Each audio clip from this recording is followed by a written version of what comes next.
Training plateaus. A thing I have come across a lot in my lifting journey, shall we say.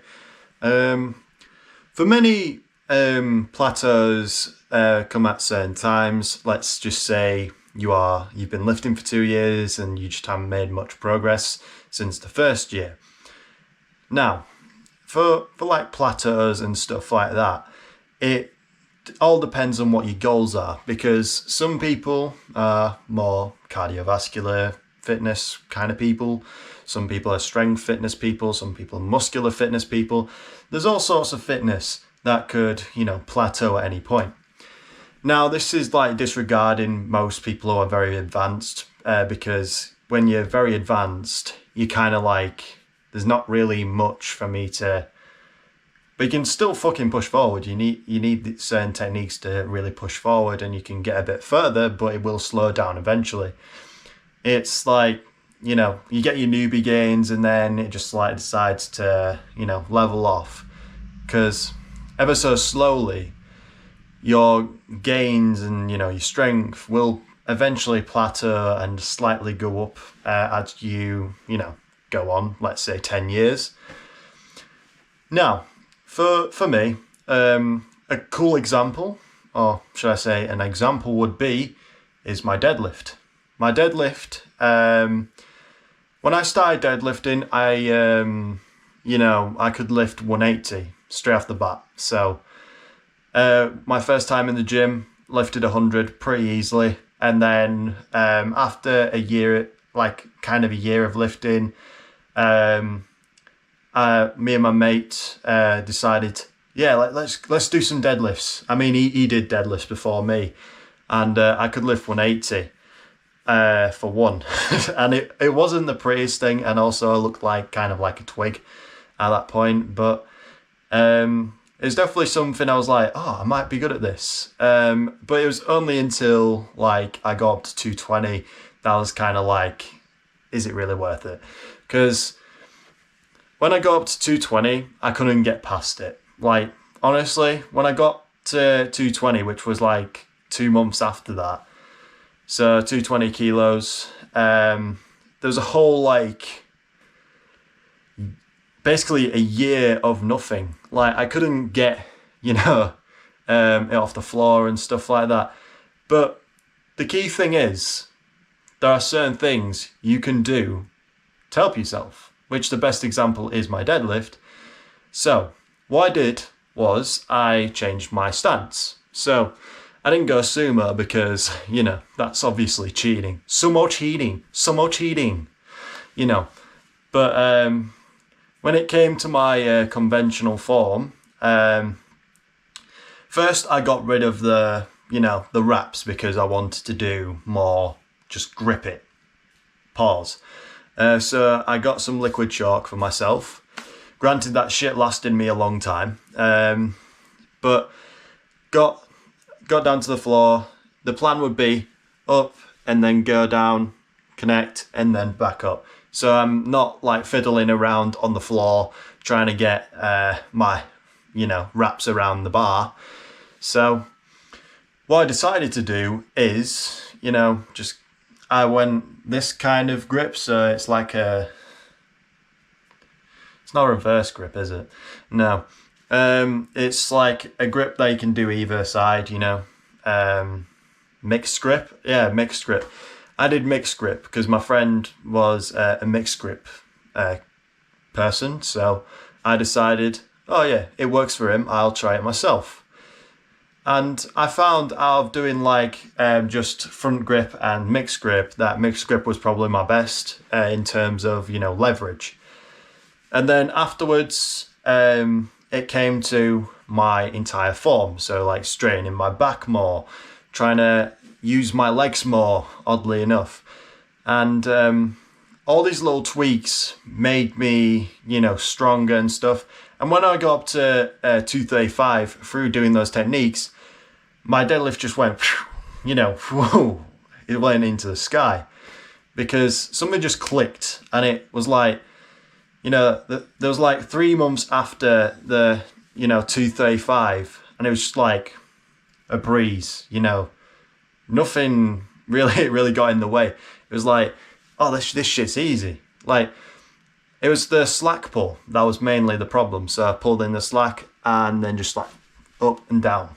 So I kind of mastered that. Granted, in recent times it's been, iffy, but we're getting there. We're gonna get there. But yeah, and then strengthening my hamstrings with RDLs. Now, that's just an example of like strength and stuff like that. Now, for muscular, if you've been watching this journey since the beginning, you'd have noticed that my arms have grown a lot bigger. This is and kind of my shoulders as well. The reason is because I've put more volume into my arms. So the plateau was my arms weren't getting any bigger, and I felt like they were just like skin and bone still. So what I did was I increased the volume and did certain exercises that I felt like actually worked. And this really pushed me past my plateau at the point. So I'm pretty happy with the progress I've made, and I'm still making progress. Hence, I'm making this video because I've made a lot of progress recently, and I'm very happy with the progress. Regardless of what anyone thinks, I think I've done very well. I'm very proud of what I managed to do in just a short period of time, and I'm very proud of these 2.5 years of just like growth and trying to figure things out, see if this works. These kinds of things is what, makes lifting fun. And hopefully, by me explaining like certain things, just try things. That's the whole truth about getting past the plateau. Just try things. If it's working, slowly, you can always try something else, but don't fully get rid of it. But if you're fully like slummed, then try something else. See what's out there.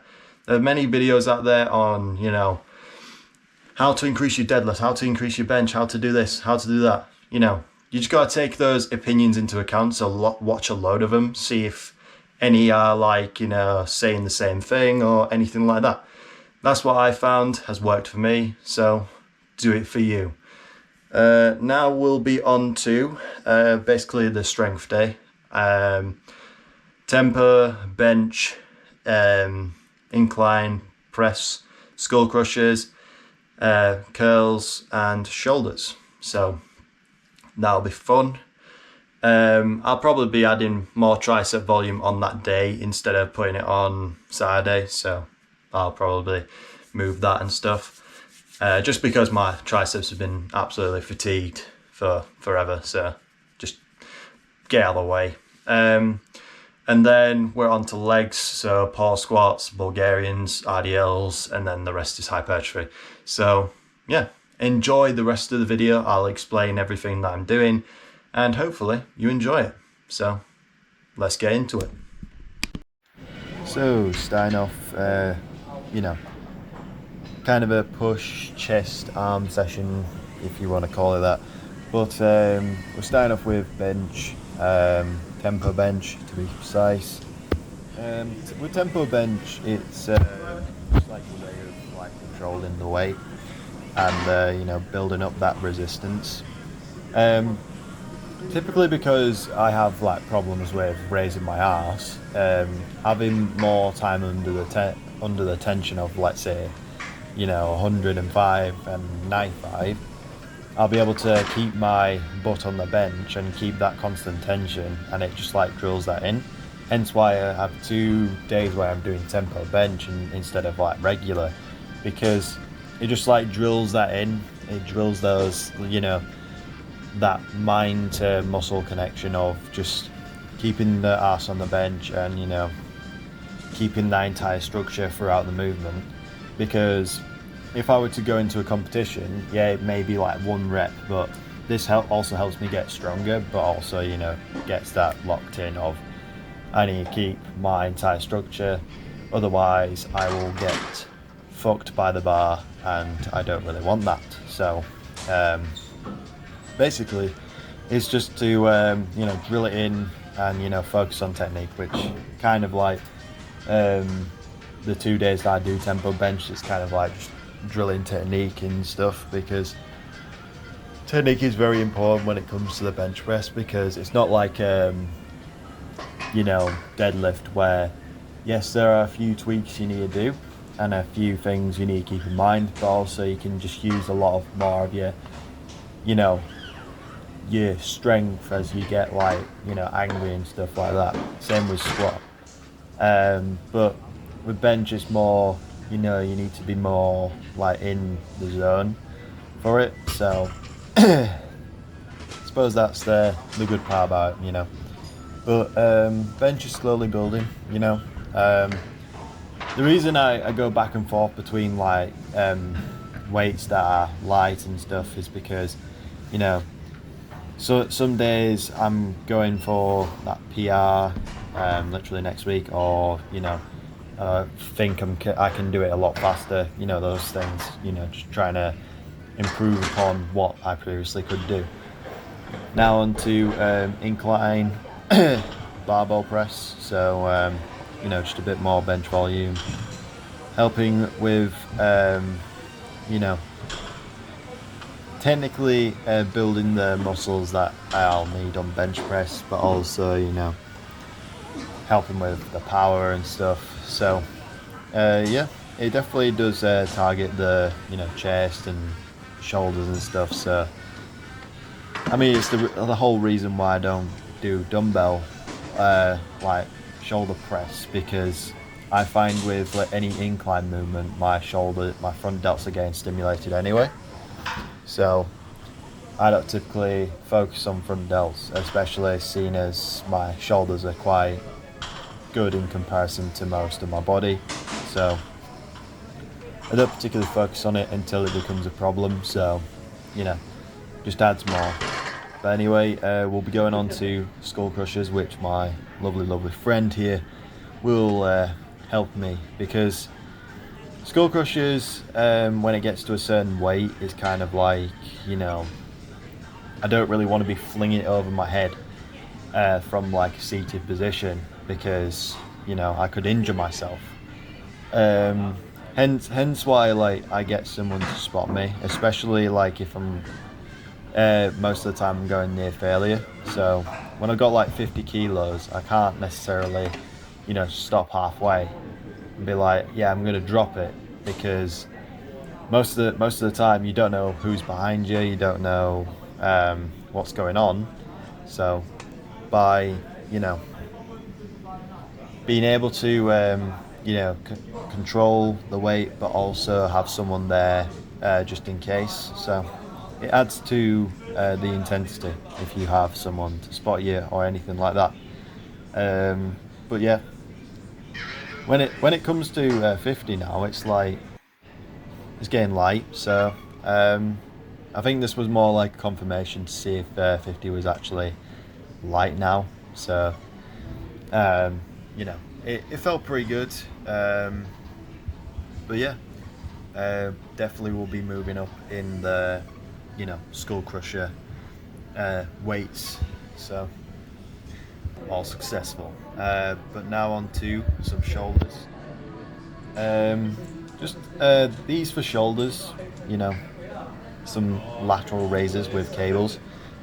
If you haven't like watched my videos before, you would know that I prefer cables over dumbbells, primarily because there's constant tension on the muscle instead of like at the bottom where there's literal zero tension. And I found with doing Y raises and doing single arm raises on cables, my shoulders have actually gone up quite a bit. And yeah, they may have been quite a good part of my body for a long period of time, but they have grown exponentially by doing this. So I find it better in a way. But also I do control the movement, so I'm not like injuring myself, but I don't particularly go at a tempo. I like try and just keep it at a relative pace and keep focused, because I need to build those delts now, because my arms have caught up a bit. So by hopefully, you know, increasing my shoulder size, I'll be able to, think, oh yeah, I can put that to the side now and focus more on my arms again. It's kind of like how I've managed to do that because, when it comes to if you are doing a certain movement and you build the size you have, it takes less, really less, to maintain that size. So, hence what I've been doing for the past, like year or so, trying to build my arms and stuff. But yeah, now my arms are catching up. I can finally go intense on shoulders. Now onto bicep curls on a cable. So whatever Bayesian cable curl, whatever Jeff Nipple ever says. But yeah, just getting the bicep volume in and stuff because why the fuck not? I want bigger biceps. So, but yeah, that's all from this workout, let's say, and yeah.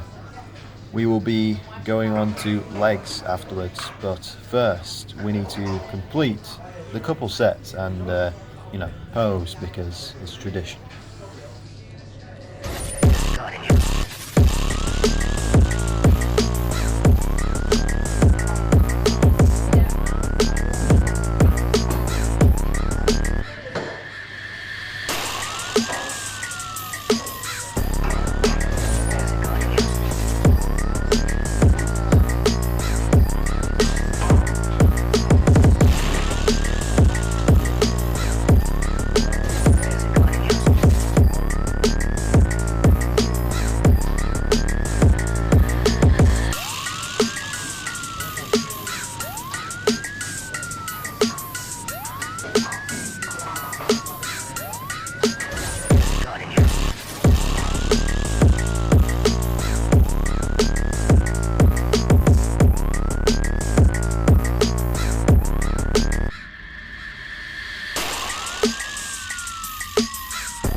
Hopefully you enjoyed chest and arms, and now to the part of the video everyone clicks off because they're pussies. But anyway, legs. Pause squats, starting off with 160, then going on 150. Just trying to, make it a lot faster because this is kind of like a day where I mainly focus on technique and stuff. And when it comes to pause squats, it's just to help in the bottom part of the position, which is probably the most important when you're squatting, because you don't want to injure yourself, especially in the bottom part, because I've seen some real sights of what happens when that happens. But yeah, when it comes to pause squats, just a lighter load, lower intensity, but keeping the form like almost 100%. So it's just more of like a form day, and I do like to challenge myself a bit sometimes. So maybe next week I will be upping the weight a bit, let's say to 165 or 170. So stay tuned, really. Now on to 140 RDLs. This I only did 140 because I felt something in my lower back that day. It's now gone because it's a few days since. But I just felt like if I change up the tempo, just like do it a bit slower, it might, do something. But overall, it didn't really do much. But when it comes to RDLs, I don't really want to injure myself on RDLs because I like my deadlift. But I just did it as like a bit of a injury prevention thing. I didn't really go as heavy as I wanted to. Like, I'm hoping to get to 180 or something, but that's in the future. But anyway, asserting my dominance in this gym, I am doing Bulgarians on the bench press. I know. You see yourself live long enough to become the villain. Indeed I have. you know. But this was because there was literally no benches where I could actually, do my Bulgarians. So I was like, well, I'll bite the bullet and be a dickhead. So do Bulgarians on the bench press, seeing as nobody goes on it. So I mean, it was a Friday. Nobody benches on a Friday, which is very true, because I don't know what other people are doing, but they just don't do bench press, and it's kind of like, and everyone's taking all the, the bench that have like adjustable stuff. So I was like, okay, I'm just gonna, do some Bulgarians on the bench press, and yes, I am a twat. So yeah, but overall it felt okay. I just wanted to get through it, hence why I was like, I'm gonna bite the bullet, because with leg day it can feel a lot longer than it actually is, but I do go to like full effort, because yes, leg day sucks. Yes, leg day is probably the worst day in the week, but I can tell you this: once you've finished it, you feel like $1,000,000. So the whole reason why I do it. And also I need to grow my skinny legs. So yeah. But anyway, yeah, just couple Bulgarian, trying to get them out. I think next week I'll be pausing these. So but anyway, now on to leg press as usual. Doing single leg and then double leg. With the single leg, it's just to I'm a bit lazy and I don't like putting on too many plates, so I've decided to do single leg and then double leg, because it's already pre-fatigued, and also I want to get that teardrop muscle. I don't know if it's called the lateral radialis or something like that, but when it comes to aesthetic reasons, you need that teardrop muscle on your on your leg. But I think with my structure it's not really that great, but I'm trying my best. That's all I can do, because when it comes to my quad genetics, I think I've got very high insertions, hence why my legs always look a bit off when I'm wearing shorts.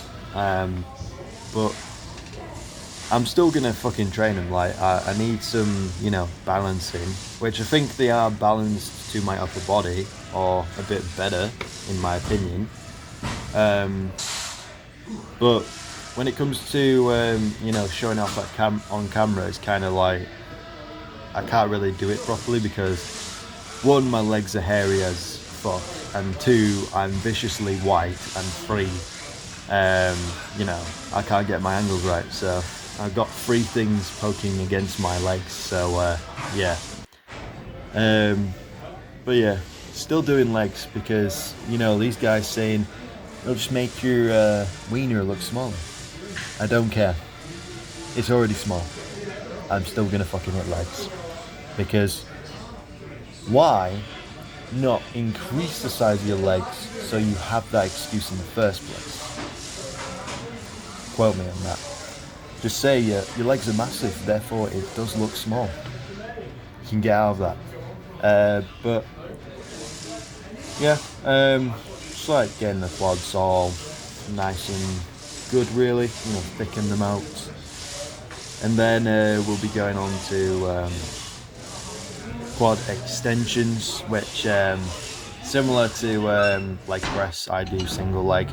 But I don't do double leg, because I hate double leg on extensions, because I don't typically find it to be a good stretch, hence why I'm leaning back and then focusing on one leg, and I'm purposefully putting in a position where it's probably best.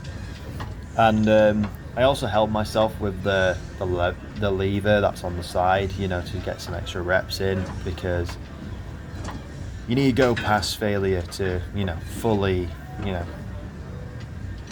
take something out of the extensions, because with the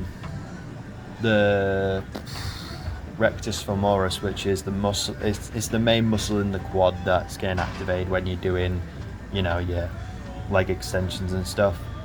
which is basically the meaty dick looking muscle that's in your quad. It mainly gets activated when you extend your knee, so like it's just knee extension. So by doing leg extensions, and I see this a lot, lots of people just doing leg extensions, you're not really thickening your quads, you're not going to look good from the front. So this is why I get really pissed off when people do this. If you're going to spend so long on quad extension and thinking your quads are actually going to grow without doing anything other than a bit of like half-ass leg press and then doing some extensions, you're dead wrong. You need to do different variations. If I had like a top tier list on quad movements, it would be squats of any kind, so hack squat, Smith squat, just regular squat, stuff like that, leg press, and then quad extensions. It'd be those, because with like hack squat and stuff like that and other types of squats, you can get both legs activated, and also it helps with your strength, which inherently builds your muscle. And then leg press, just like I've done, you know, single leg, double leg, gets those muscles you can't get with an extension, and then do extensions. It's just plain and simple.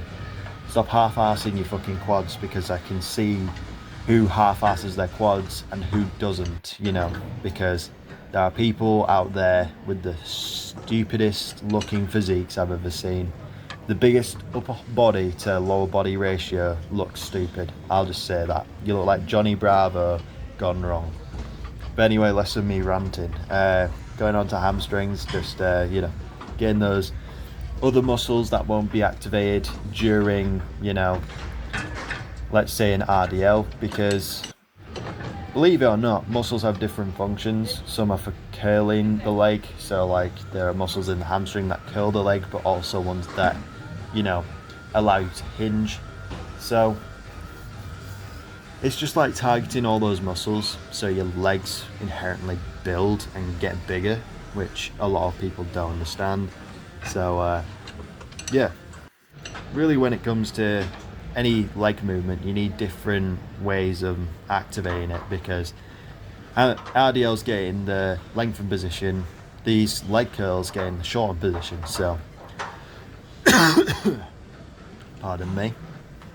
But yeah, it definitely helps to do multiple movements all on a similar muscle. Now onto adductors, which is basically just one movement, which is basically closing your legs. So I'm being a real good boy in closing my legs. And also it helps with you know, stability and stuff, especially seeing as I'm a sumo squatter primarily. But also if you're a sumo deadlifter, it definitely does help. So, you know, just building those adductors, and also it makes your legs look bigger from the front anyway. So, and maybe from the back, you never know if anyone's looking at your back or whatever.